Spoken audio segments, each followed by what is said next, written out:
A gente fala tanto sobre constância na produção de conteúdo, no marketing de influência, que dá a impressão de que a única forma de ser relevante na internet é postar todo dia.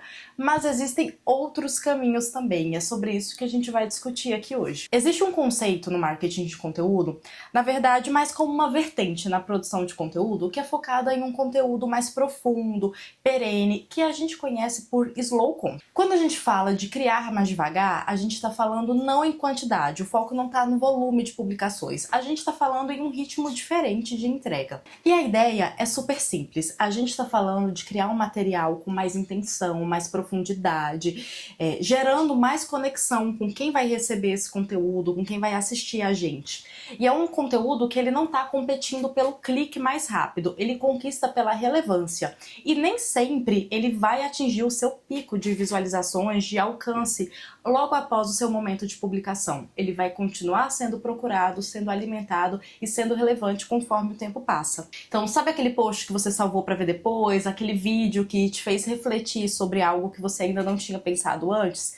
É o slow content em ação. Ele não precisa ser urgente para ser poderoso. A gente não tá falando do conteúdo que ou você assiste agora ou o assunto já vai morrer. Aqui a gente tá falando sobre um conteúdo perene, que quanto mais o tempo passa, mais relevante ele se torna.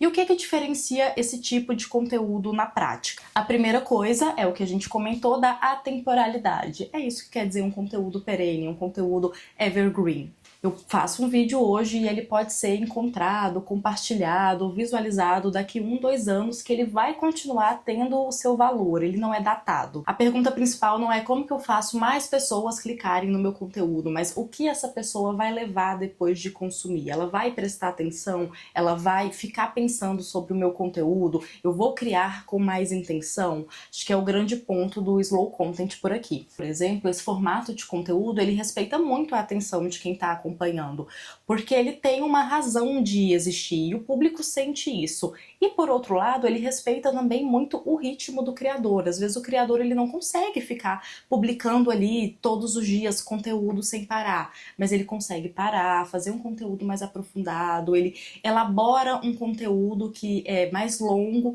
e que vai durar mais tempo. E aí, pensando do lado do criador de conteúdo, isso se traduz em propostas mais autorais, vídeos que demoram um pouco mais para serem feitos, textos que vão ser mais profundos em algum tempo, séries que vão construir uma ideia ao longo do tempo. Então é um projeto que vai durar alguns meses e cada episódio vai contar ali uma história.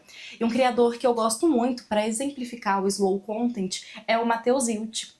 É um criador de reforma, decoração, do it yourself, que ele faz grandes reformas no tempo dele, então a audiência sabe que não é todo dia que você vai entrar no perfil dele e você vai encontrar um vídeo novo, um conteúdo novo, mas quando tiver ele vai fazer uma série, ele vai aprofundar, ele vai entregar uma reforma do início ao fim, e a audiência está acostumada com isso e o conteúdo é impecável. Quando a gente fala de slow content, a gente não está falando de abrir mão da frequência de publicação, a gente está falando sobre adicionar uma camada de intenção ao que o criador já faz e pensar em outro ritmo de criar e consumir conteúdo. É mais uma possibilidade para mostrar que tem espaço para todo mundo na internet, no digital, para todo tipo de criador de conteúdo, porque a gente fala muito sobre a importância da constância, de publicar sempre com frequência, mas tem que ser uma frequência que seja factível para você que está produzindo conteúdo e para o seu público também, para que ele consiga acompanhar. Então tudo tem que ser muito pensado e muito estratégico. Talvez se eu lançar um filme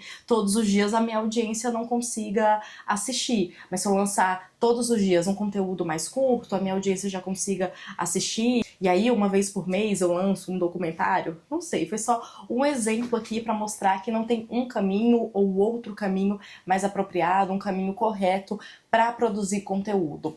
Tem várias possibilidades e isso eu acho fantástico, porque mostra que sim, tem espaço para todo mundo e que talvez a gente consiga produzir conteúdo de uma forma que encaixe na nossa rotina. E aí eu pergunto para você que produz conteúdo, se você percebe quando o criador ele tem essa proposta mais slow e o que você acha disso? Se tem conteúdos que ressoam mais com você quando eles são maiores, mais longos e mais intencionais.